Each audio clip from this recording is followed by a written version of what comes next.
Josh Dobbs was a fourth-round pick in 2017, the Patrick Mahomes, Deshaun Watson year, and he has been with the Steelers, with the Jaguars, with the Steelers again, with the Browns, with the Lions on the practice squad. He was plucked off of that to start the final two games of the regular season for the Titans last year, then back to the Browns, now traded from your Browns to the Cardinals.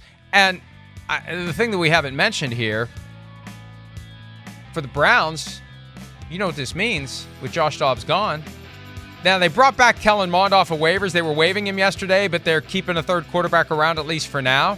Dorian Thompson-Robinson's the backup to Deshaun Watson. That's what this means. Mm-hmm. He's QB2 as a rookie. Yeah. He's the guy. And he may be it's hard for me to say he may be the future there because Deshaun Watson's under contract for 4 more years and every penny is guaranteed. But I guarantee you this, DTR is going to be QB2 for the next 4 years in Cleveland unless somebody makes them an offer they can't refuse to trade for him.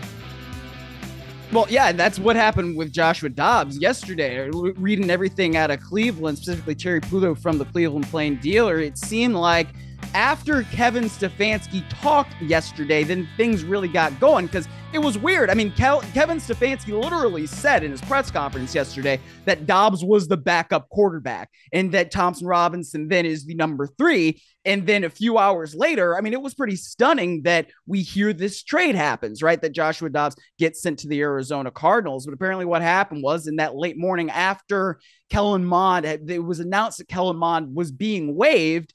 Then the Arizona Cardinals reach out and it's like, hey, but I mean, like, could we maybe get Dobbs instead? And apparently they made the Browns a good enough offer, which a 5th round pick for a backup quarterback, that's not bad as an asset that you pick up in a trade like that, especially if you do have the confidence in Thompson-Robinson to be able to step up in an emergency and play. And I think from what they've seen in the meeting rooms and on the field this spring and summer with Thompson-Robinson, that's why they have that confidence in him. So that was a real interesting sort of sequence that happened with the Browns there, because I don't think Kevin Stefanski was lying when he got up at the podium and was like, yeah, this is our backup quarterback to Deshaun Watson. We feel really good about the quarterback room and all that.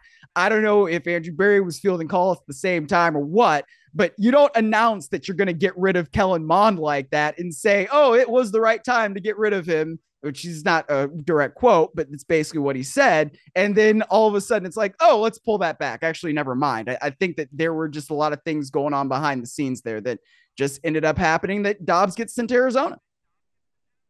But let's put this in the broader context. The Patriots were the trailblazers of this dynamic that has now become commonplace, where a team wants to trade a player and announces the player is being waived or leaks to one of the information robots that a player is being waived or released. And between then and 4 p.m. Eastern, when the moves become official, they just wait for the phone to ring because maybe someone will call and try to trade for the player, especially if it's a guy who's subject to waivers, somebody with fewer than 4 years of experience in the NFL, because you may not get him because he's going to go through waivers. So I'll give you a 7th-round pick, 6th-round pick, whatever, in order to get the guy. And we've seen that happen over and over again to the point where we kind of roll our eyes now when there's a leak at 10 a.m. or an announcement at 10 a.m. that a guy is going to be released or waived. It's like, we know what they're trying to do. They're waiting for a phone call. So now I think we see some of these teams going next level. I thought earlier this week, this whole Corey Davis retirement with the Jets is a way for them to squirrel him away onto the reserve retired list while they wait for someone to call about a possible trade for him, and let's work something out. And for now, he steps away. He hasn't retired. He's stepped away from football. He's on the reserve retired list. He's not on the roster. We don't have to worry about cutting him next Tuesday, and we can just wait. And maybe at some point somebody gets injured, and all of a sudden we can trade Corey Davis. This one, I don't want to give the Browns the credit for figuring it out. But if anybody's going to figure it out, it's going to be a team that actually has a position called, Chief Football Strategist or whatever the hell Paul DePodesta's title is.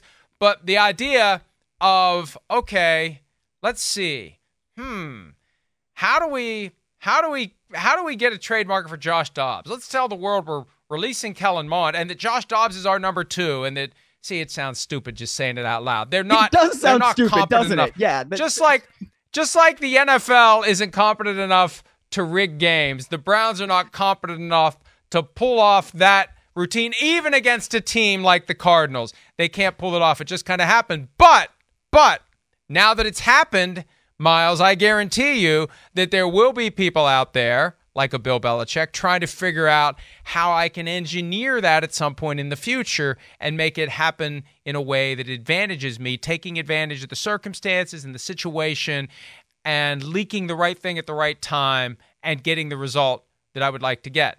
I don't think the Browns engineered it that way, but they've given us a new avenue, a new level of this well-established trend of pretending you're going to cut a guy or waive a guy and waiting for someone to call and trade for him, which is very real now to the point where we don't even bat an eye when it happens.